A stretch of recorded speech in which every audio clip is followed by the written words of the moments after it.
శ్రీ విఘ్నేశాయ నమః. శ్రీ గురుభ్యో నమః. మహాసరస్వతి అయిన నమః. నమస్కారం అండి, ఎలా ఉన్నారు? ఈరోజు ఆర్థికంగా నిలదొక్కుకోవాలంటే ఏం చేయాలి, అది జ్యోతిష్యం ద్వారా మనం ఏదైనా పరిష్కారం ఉందా అనే అంశం తెలియజేస్తున్నారండి. చాలామంది సంపాదిస్తున్నారు, కానీ అవి నిలకడగా ఉండట్లేదు గురువుగారు అని ఫోన్ చేస్తున్నారు. కొంతమంది మేము ఎంత సంపాదించినా కానీ ఖర్చులుగా అయిపోతున్నాయి, హ్యాపీగానే ఉన్నాం కానీ మా ఇంట్లో డబ్బులు నిల్వ ఉండట్లేదు, మా అబ్బాయి 1,00,000 రూపాయలు సంపాదిస్తున్నాడు, నేను 1,00,000 రూపాయలు సంపాదిస్తున్నాను, ఇంత స్థలం కొనుక్కోవాలంటే కూడా నాకు వీలైతే లేదు, కూతురు వివాహం ఉంది, అప్పులు తెచ్చి పెళ్లి చేయవలసిన అవసరం వస్తుంది, మరి అన్నీ మాకు ఆర్థికంగానే ఉన్నాయి. కొంతమంది మేము పొదుపు చేసినా కానీ ఎవరికొవరికి ఇచ్చి పోవడం జరుగుతున్నది అనే విషయాలు తెలియజేస్తున్నారు. దీనికి పరిష్కార మార్గం ఏమిటి గురుగారని మెసేజ్లు పెట్టారు, ఫోన్లు చేశారు. జాతకంలో దీనికి పరిష్కారం ఉంది. దీన్ని చక్కని పద్ధతిలో కనుక మనం నిర్వహించుకునేది ఉంటే పరిష్కార మార్గం ద్వారా మనం హ్యాపీగా ఉండవచ్చు. గతంలో ఎంతోమందికి ఈ విషయాన్ని తెలియజేశాను, జాతక పరిశీలన చేశాను, కొన్ని రెమెడీస్ కూడా చెప్పడం జరిగింది. డబ్బు నిలవాలంటే మనం ఏం చేస్తే నిలబడుతుంది? మనము ముందుగా మానవ ప్రయత్నంగా పొదుపులు అనేటి అలవాటు పరుచుకోవాల్సిన అవసరం ఉంటుంది. ఎప్పుడైనా కానీ షడ్భాగంతు మనుష్యానం సప్తమం దైవతం అంటే మన పనిని 6 భాగాలు విభజించుకుంటే 5 భాగాలు మనం నిర్వర్తించినాక ఆ 6వ భాగాన్ని భగవంతుడు మనం చేస్తాడు. మనం ఖర్చులు తగ్గించుకోకుండా పొదుపులు చేసుకోకుండా డబ్బు నిలవట్లేదు అంటే తప్పు. కొంతమంది ఇళ్లలో శుక్రవారం డబ్బులు ఇవ్వవద్దని, మంగళవారం ఇవ్వద్దని కొన్ని రూల్స్ ఉంటాయి.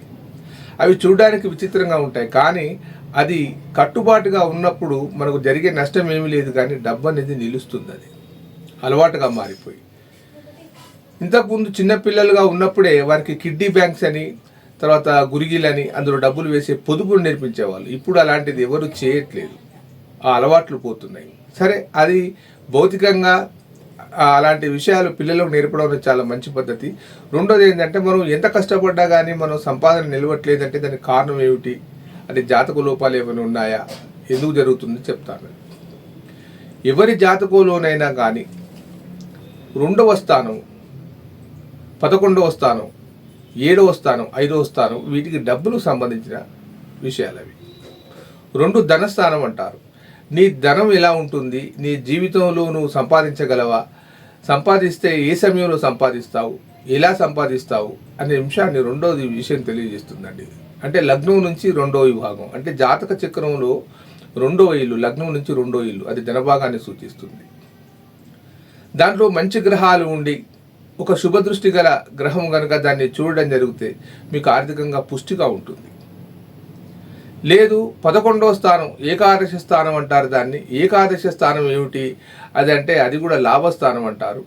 ఏ విధంగా లాభం వస్తుంది, ఆ వచ్చిన లాభం ఉంటుందా ఉండదా, ఏమైనా పాపగ్రహ దృష్టులు ఉన్నాయా, ఉంటే ఏం పరిష్కారం చేయాలి, దాన్ని ఆరాధన చేయాలా, లేదా ఏదైనా ఒక రత్నాన్ని ధరించాలా, ఏదైనా ఒక మంత్రాన్ని తీసుకొని చేయాలా అన్న అంశాన్ని స్పష్టంగా తెలియజేస్తుంది అది. ఇకపోతే 5వ ఇల్లు, ఈ 5వ ఇల్లు ఏంటి, 5వ ఇల్లు అది పుత్రస్థానం, కానీ అది ఇంకొకటి ఏంటంటే ఇంటెలిజెన్స్, చాకచక్యము, మన జ్ఞానాన్ని తెలియజేసేది. అది జ్ఞానం లేకుండా, చాకచక్యం లేకుండా డబ్బులు సంపాదించడం కుదరదు. ప్రతి పనికి కూడా చాకచక్యంగా ఉంటేనే పనులన్నీ పూర్తవుతాయి, లేకుంటే పూర్తి కావు. డబ్బు సంపాదించాలంటే తెలివితేటలు ఉండాలి, తెలివితేటలు లేకుండా ఏది రాదు కదా. సరే, దైవదత్తంగా మనకు ఏదో ధర్మంగా కొంత రావచ్చును, మనం ఉద్యోగరీత్యా మనం ఉద్యోగం చేస్తుంటే క్రమ పద్ధతిలో రావచ్చును, కానీ ఉద్యోగం సంపాదించాలన్నా కానీ దానికి తెలివితేటలు అనేది అవసరం కదా. ఇంటెలిజెన్స్ లేకపోతే మనిషి ఆర్థికంగా ఎదగలేడు, ఏ పని పూర్తి చేయలేడు. కాబట్టి 5వ విభాగం కూడా మనం ఖచ్చితంగా చూడవలసిన అవసరం ఉంటుంది. ఇకపోతే 7వ విభాగం, 7వ విభాగం అంటే లగ్నం నుంచి 7వ ఇల్లు. ఆ ఇల్లు అది కేవలం దంపతులకు సంబంధించింది అని కాదు, అది కమ్యూనికేషన్ స్కిల్స్, అంటే మనం మాట్లాడే భాష, మనం చేసే వ్యాపారం, ఇతరులకు ఇచ్చే డబ్బులు కానీ, వ్యాపారం కాకుండా ఉద్యోగమే కానీ, ఇతరులతో సంభాషించడం కానీ, ఏదైనా డబ్బు ఇచ్చినప్పుడు మాట తీసుకోవడం కానీ, ఒక కాగితం రాసుకోవడం కానీ, ఆ స్కిల్స్ అన్నీ కూడా 7వ విభాగంలో ఉంటాయి. ఇంకోటి ఉమ్మడి వ్యాపారాలు, అంటే జాయింట్ బిజినెస్లు చేస్తారు. జాయింట్ బిజినెస్ చేస్తే వాళ్ళకు సంపాదన బాగానే ఉంటుంది పేపర్ పైన, కానీ వాడు మోసం చేస్తున్న సంగతి తెలియదు. అలా మోసపోయి మన ఆర్థికంగా నష్టపోయే వాళ్ళు చాలామందిని చూశాను నేను. ఇక వ్యాపారస్తులలో అయితే ఈ మధ్య కాలంలో తెలిసింది, గురుగారు నేను ఒక కిరాణం కొట్టు అతన్ని, నేను కొంతమందికి డబ్బులు ఇచ్చాను, అవి తిరిగి రావట్లేదు. ఇంతకుముందు 10 సార్లు నాకు ఇచ్చారు, 11వ సారికి నన్ను మోసం చేశాడు, చాలా పెద్ద మొత్తంలో ఉందని బాధపడ్డాడు అతను. మరి ఇలాంటివి 10 సార్లు ఇచ్చాక 11సారి ఎందుకు రాలేదు? అది సహజంగా అని మీరు అనుకుంటున్నారు. నేను అలా కాదు. దాన్ని జాతకరీత్యా సమస్యలు కానీ గోచారరీత్యా సమస్యలు కానీ ఉన్నప్పుడు అలాంటివి జరుగుతాయని ఖచ్చితంగా నేను నమ్ముతాను. అది కాబట్టి డబ్బు నిలవకపోవడం అనేది ఈ జాతక సమస్యల ద్వారా మనం పరిష్కారం చేసుకోవచ్చును. ఆ జాతకంలో లోపం ఉంటే ఆ గ్రహం ఎవరు, ఆ గ్రహాధిపతి ఎవరు తెలుసుకొని దాన్ని ఆరాధన చేయవలసిన అవసరం ఉంటుంది. ఇదో ఆరాధన అంటే పూజలు పునస్కారాలు ఒక అయ్యగారులు పిలిచి 100 మందిని కూర్చోబెట్టి లక్షల రూపాయలు ఖర్చు పెట్టవలసిన అవసరం ఏమి లేదు. ఆ గ్రహానికి సంబంధించిన మంత్రాన్ని తీసుకొని కొంతకాలం మనం స్మరిస్తే సరిపోతుంది, వేరే ఏమీ లేదు. ఇకపోతే డబ్బును పొదుపు చేయాలనుకున్నప్పుడు భార్యాభర్తల మధ్య సఖ్యత ఉండాలి. ముఖ్యంగా ఈ డబ్బును మనం ఏం చేస్తామనేది ఇద్దరు డిస్కస్ చేసుకోవాలి. ఇద్దరు ఒక దారికి వచ్చిన తర్వాతనే దాన్ని సరిగా చేసుకోవాలి. ఇంటికి మహాలక్ష్మి ఎవరంటే స్త్రీమూర్తి.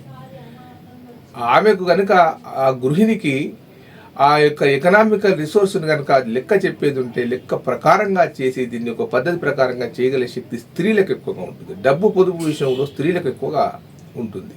క్రమశిక్షణగా ఖర్చు పెడతారు, దుబారాగా చేయరు. ఎందుకంటే వారికి తెలుసు ఏ విధంగా చేస్తే బాగుంటుంది. మనం అనుకుంటాం ఆవిడకేం తెలుసు, ఆవిడకేం తెలియదు, మనమే అన్ని చూసుకుంటాం, ఏం కావాలో తెస్తాం, ఏం కావాలో చేస్తాం, అంతా మనమే కదా. కాదు, ఈ ఇచ్చిన డబ్బును పొదుపు చేయాలంటే స్త్రీమూర్తుల యొక్క అవసరం ఎంతైనా ఉంటుంది. ఇకపోతే మేము ఇంత కష్టపడ్డా కానీ అయితే లేదు గురుగారు, ఆర్థికంగా అసలే ఉండట్లేదు, ఇక పొదుపులు ఎక్కడి, కార్యక్రమాలు ఎక్కడి, ఇవన్నీ చాలా ఉన్నాయంటే మనకు గోచార రీత్యా కూడా కొంత మనం చూసుకోవాల్సిన అవసరం ఉంటుంది.